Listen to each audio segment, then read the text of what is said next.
Oh yeah. It's a beautiful day and I'm driving a convertible Ferrari. That's up there.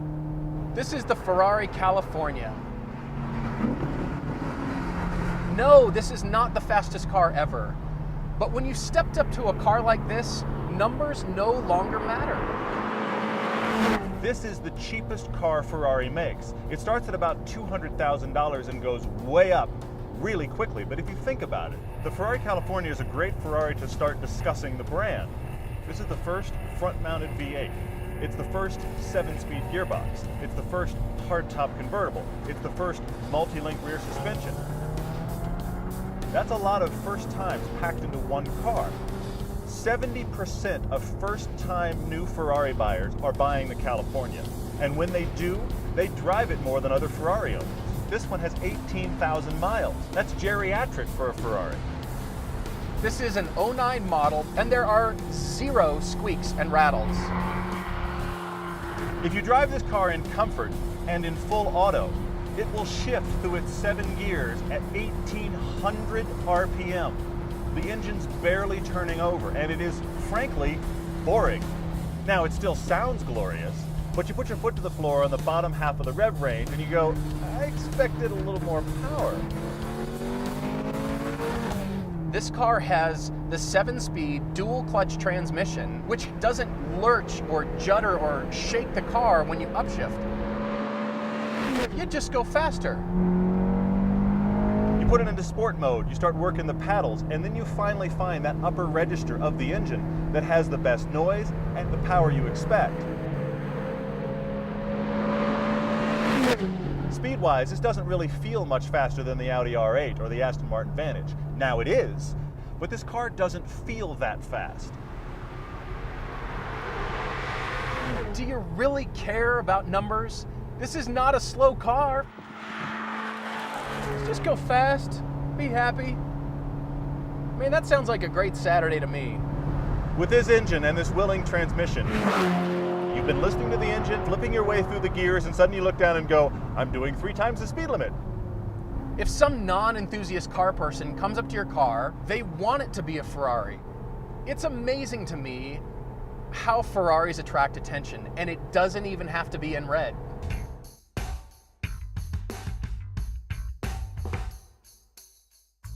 What if this car didn't have a Ferrari badge on it? What if it were Mazda or Mitsubishi? Would you have the same feeling about this car? My answer is yes, and the reason is proportions.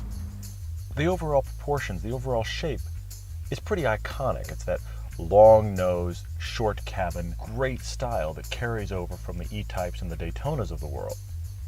Now, what I look for are beautiful surface transitions and surface breakup like sculpture. I mean, look at this scallop shape as it wraps down the hood and defines that homage to those cycle fenders from the original California. I get that, and it's a beautiful, sophisticated, modern interpretation. Look at the number of openings on the front. There are 6 very different shapes, all competing for your eye, and that just makes it busy and too much. This grille opening on the original California is an oval, and that looks great. This one is a smiley face. Here, it's the Mazda Miata. This is a Ferrari, for God's sakes. Towards the rear, there's some sharp points where a lot of surfaces come together. It's got to be this way because they've got to hide that top inside the car. So yeah, it's got a big ass on it. But the more time I've spent, the more I understand about the surface development that Ferrari has made here. There's some real sculpture here on this car. The interior is where the California really starts to shine for me. The seats are beautiful and they're comfortable. They're not very well padded, but they are very well shaped. The great thing about this interior is the tactility of it. My favorite thing about it are these door pulls. Have you ever seen a door pull that does not have a surround? But my favorite piece is the center console piece. That's a gorgeous piece of sculpture. In fact, that single piece of metal probably costs as much as a Honda Civic. Simple is hard to do, and Ferrari pulls it off here. It's very clean with the nav system right in front. But ultimately, it's not some high-end piece. You could find it in a Chrysler. You've got all this information. Of course, the tach dead center. This steering wheel has the optional LED lights so they correspond with, you know, how deep you're getting into the tack. Do you need this? Of course you don't. It just makes you feel more connected to the car.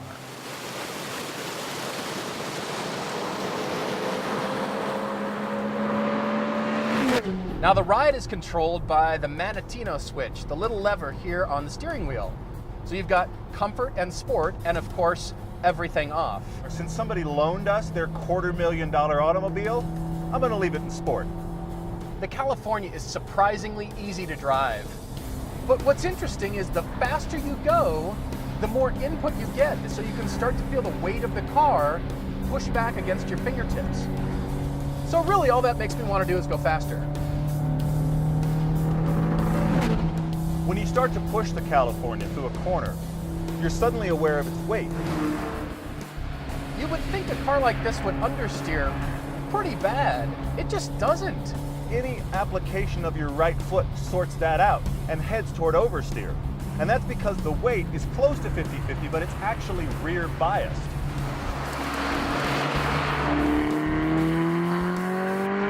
I mean, this is Ferrari after all. It's not like in their quest to build a great convertible, they forgot how to build a great driving machine. Starting with the 2013 model, they're making it a little bit sharper. Slightly more power from the engine, a little bit firmer, more sporting suspension. It's just not razor's edge. It's not talking to you all the time. This car's a bit more subdued. It's a bit more subtle. Most of the time, you're not going to care. If that doesn't make you smile, I don't know what does. It's a little bit less of a fire breather than I might like, but it has that Ferrari tactility. It has that engagement in the driving that just kind of makes you a child.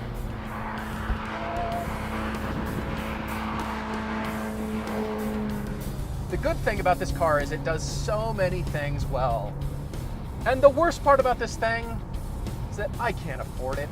And so while it's not a hair-on-fire screaming car, you could cruise all day in this. You could go to work in it, and it still has enough of that Ferrari madness and special qualities that you're not going to get bored.